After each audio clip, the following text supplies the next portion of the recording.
taurinos e taurinas! Como é que vocês estão, gurizada? Tudo bem, guris e gurias do signo de touro?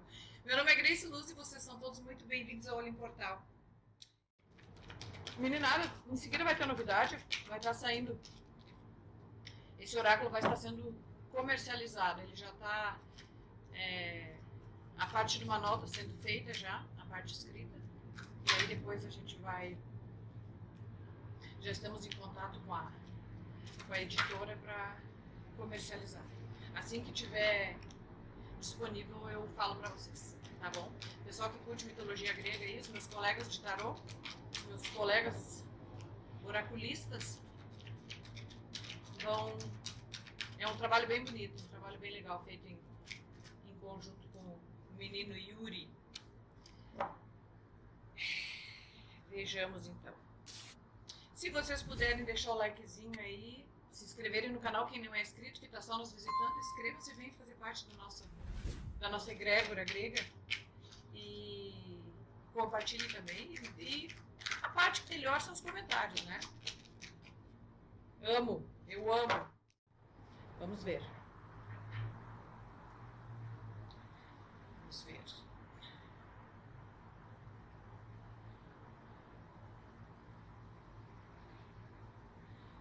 Vamos ver então. No passado a gente tem a esfinge. A esfinge, e a palavrinha é enigma. Essa esfinge aqui, ela era um monstro que ficava às portas da cidade de Tebas. E ela tinha metade do corpo leão e o rosto de mulher. Ela tinha o corpo de leão e o rosto de mulher. Então isso simboliza o fascínio da beleza feminina e a ferocidade da leoa. Então essa esfinge, ela era um monstro que assustava os visitantes da cidade. Quando a pessoa chegava na cidade, ela dizia assim: decifra-me ou devoro-te. E aí, se a pessoa não conseguisse decifrar o enigma, não entrava na cidade e automaticamente era morta por ela, né? E se conseguisse, entrava. O grande herói grego chamado Édipo conseguiu adentrar os muros de Tebas porque decifrou o enigma da esfinge. Então, o que a gente tem aqui, Touro? A gente tem num passado, percebam que aqui tem uma grande interrogação, ó. Vocês estavam, sem dúvida, com uma grande dúvida. Olha que trocadilho. Sem dúvida vocês foram acometidos por uma grande dúvida, um grande enigma. Tipo assim, essa carta saiu para Ares também. Tipo assim, to be or not to be, this is the question, né? Ser ou não ser, eis a questão. E aí a gente tem uma gama muito grande de probabilidades e possibilidades. Em algum momento vocês estiveram sem saber para onde ir, sem saber o que fazer, sem saber o que pensar. E esse enigma, quando esse card aparece, é alguma situação assim de risco. Não é uma dúvida simples, vou ou não vou ao cinema. Não, é uma dúvida assim que pode, dependendo da resolução errada, dependendo da resolução contrária, pode te levar a uma situação bem ruim, como era o caso dos guris que não conseguiam decifrar o enigma, né? Então, assim, é uma coisa que mostra te mostrou uma certa ansiedade por se tratar de uma coisa perigosa, né? Essa sensação de não saber para onde ir, ela te causou um 8 de espadas, que é aquele tormento mental, onde tu te sente preso numa coisa, sem ter muito para onde escapar, sem saber para onde ir e se sentindo assim impossibilitado de tomar uma atitude, de resolver a situação da melhor maneira. Então, assim, sabe aquela dúvida que, dúvida cruel, é nisso que tu tava. Essa dúvida toda, Taurino, essa falta de perspectiva, ela foi alimentada pelo diabo. O diabo não é a figura cristã, não tem nada a ver com isso. O diabo no tarô, ele é um arcano maior que nos fala de estarmos sob forte influência manipuladora. O que é isso, Grace Luz? Quando eu falo influência manipuladora, eu estou falando dos vícios que nos levam para uma outra dimensão, que não é a que a gente está. Estou falando da codependência emocional, que também nos leva para um outro. Sabe quando tu sai do teu eixo, que tu não é tu? Tu não é aquilo que tu gostaria de ser. Tu é uma outra coisa que tu não gostaria de ser. É disso que a carta do diabo nos fala. Por conta disso, ela é uma carta extremamente perigosa quando aparece na jogada. Porque dependendo da oferta que te é feita, tu fica à mercê das pessoas e das situações. E isso nunca é bom, né? Quando tu perde, quando tu não tem o controle sobre as tuas atitudes, sobre as tuas coisas, sobre os teus pensamentos, sobre as tuas... É complicado, né? Então a gente pode estar falando aqui de uma manipulação externa, tá bom, taurinos? E isso é sempre uma situação de abrir os olhos.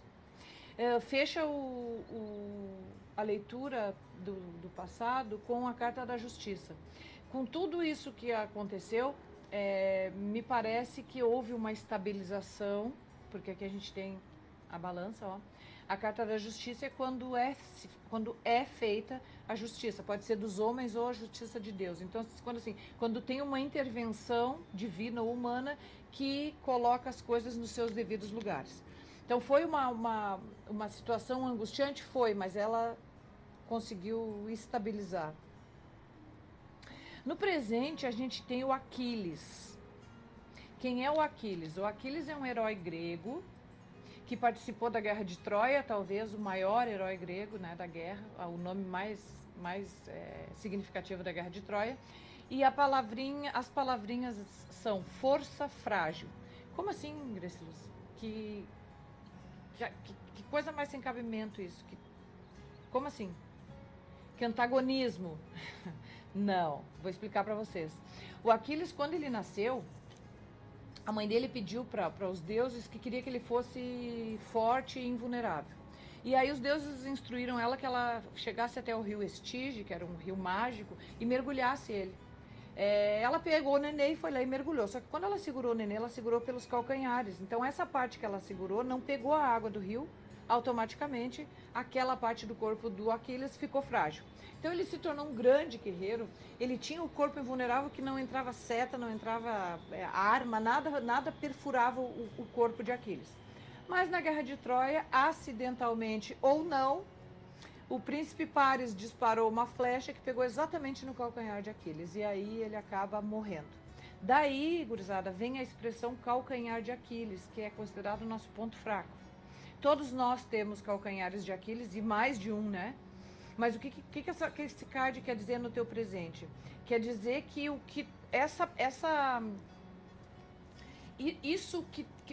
a mesma coisa que te fortalece pode te fragilizar, sabe? Na mesma coisa que tu é forte, tu pode fraquejar de uma hora para outra. E quando eu digo de uma hora para outra, é porque o Aquiles era um grande guerreiro.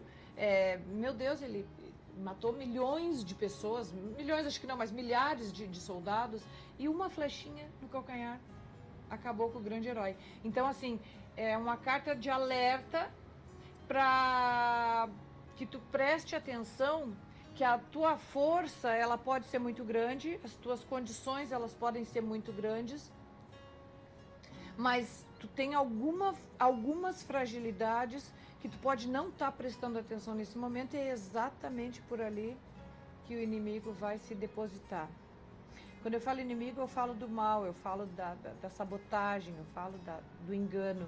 Sabe assim, quando tá tudo bem, tá tudo legal, tá tudo ótimo, e a gente não percebe aquela presencinha ínfima, aquela coisinha que não diz nada pra gente, mas quanto menos espera, sabe? Então é isso, um insetinho, uma aranhazinha, um escorpiãozinho, quando vê, pica e tu, né? Então é disso que tá falando, tá, touro? Presta atenção nas tuas fragilidades, porque a força todo mundo já sabe que tu tem, mas no momento o enfoque é no teu ponto frágil. Vem clarificada pelo Rei de Copas, aqui é uma figura de uma uma figura masculina, uma energia masculina. Inclusive, em seguida vem uma rainha de espadas, a gente tem aqui um casal. A gente pode estar falando de uma associação, né? Eu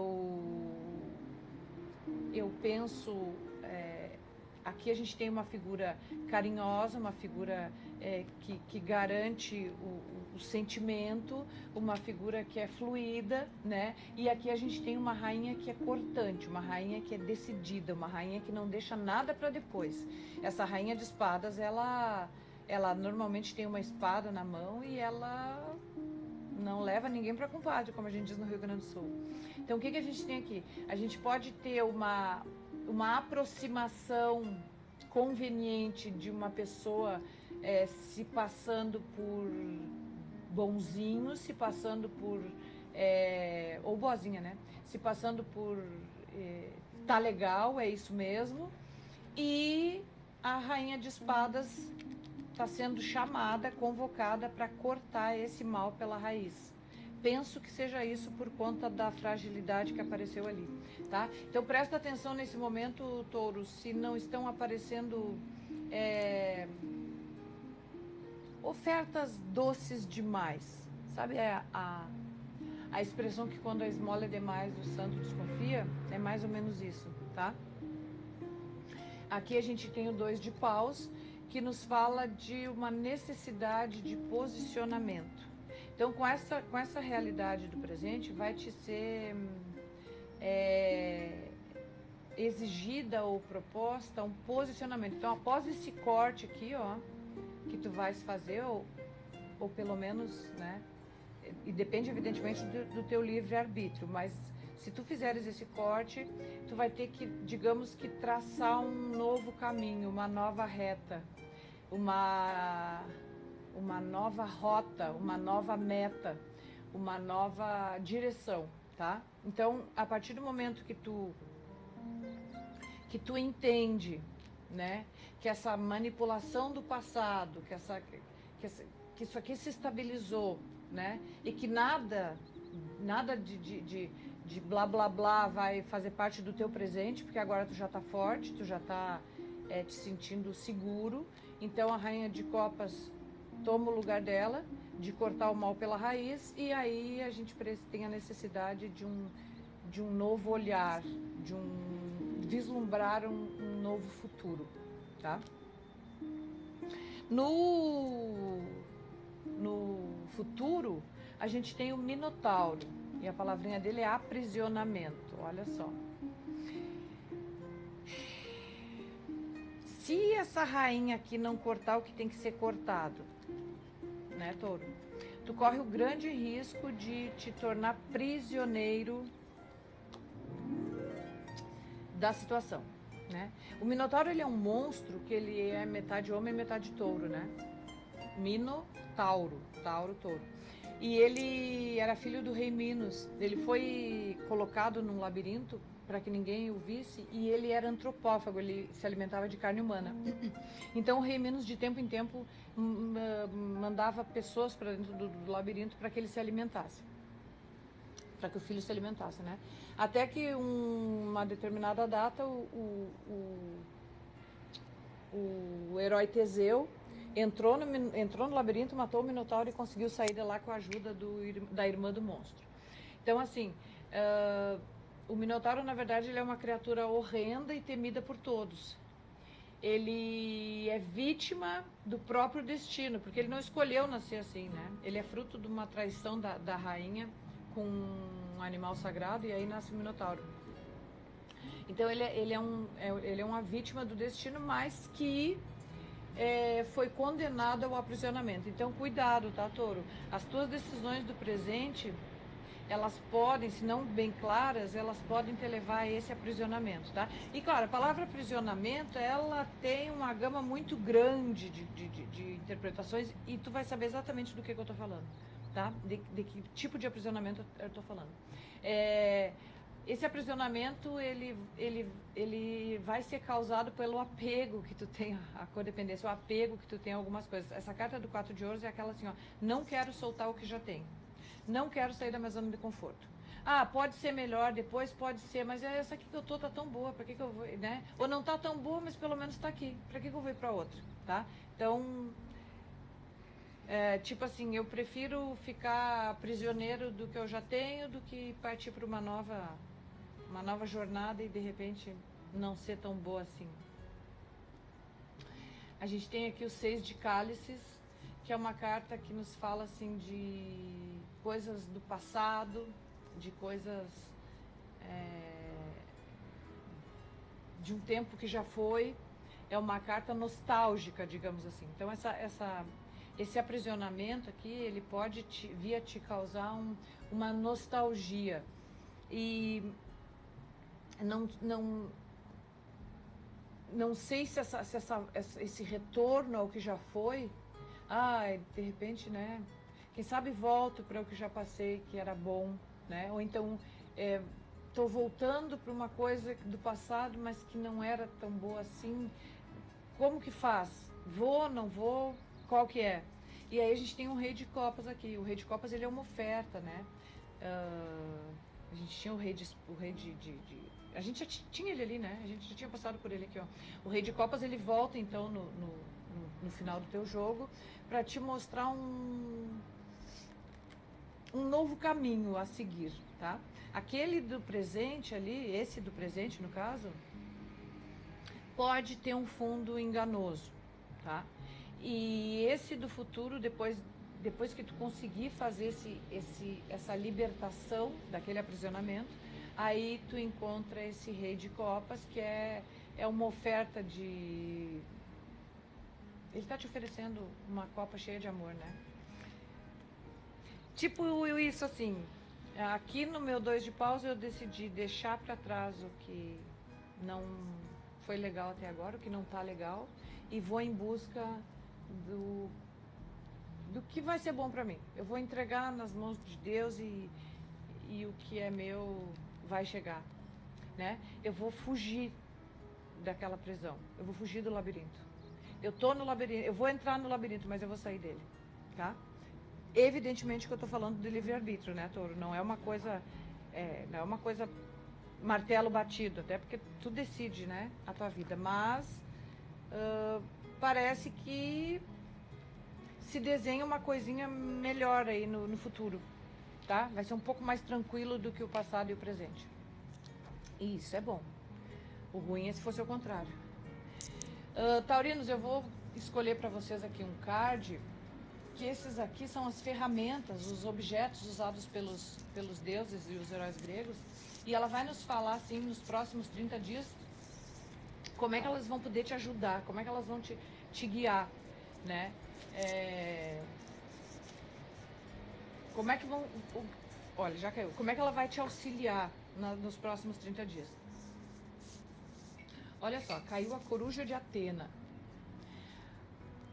Atena era a deusa da sabedoria e o animal de estimação dela era uma coruja. Ela estava sempre com essa coruja. Acabei de dar a palavra-chave, sabedoria. Taurinos, tu vai necessitar de sabedoria nos próximos 30 dias. Tenta... Eu sei que falar é bem fácil, né? Aconselhar é muito fácil. O fazer é que é complicado. Mas tenta, assim... na hora de tomar as tuas decisões, tenta ser imparcial. Tipo... A sabedoria, ela nos fala de... A Atena, no caso, que é a deusa da sabedoria, ela nasceu da cabeça do pai dela, dos Zeus. Por isso que ela é a deusa da sabedoria, né? Então, assim, cada vez que tinha um impasse, ela era chamada para resolver. Ela dava o veredito final. Por isso que existe no direito uma coisa que é chamada voto de Minerva, que é o voto do desempate.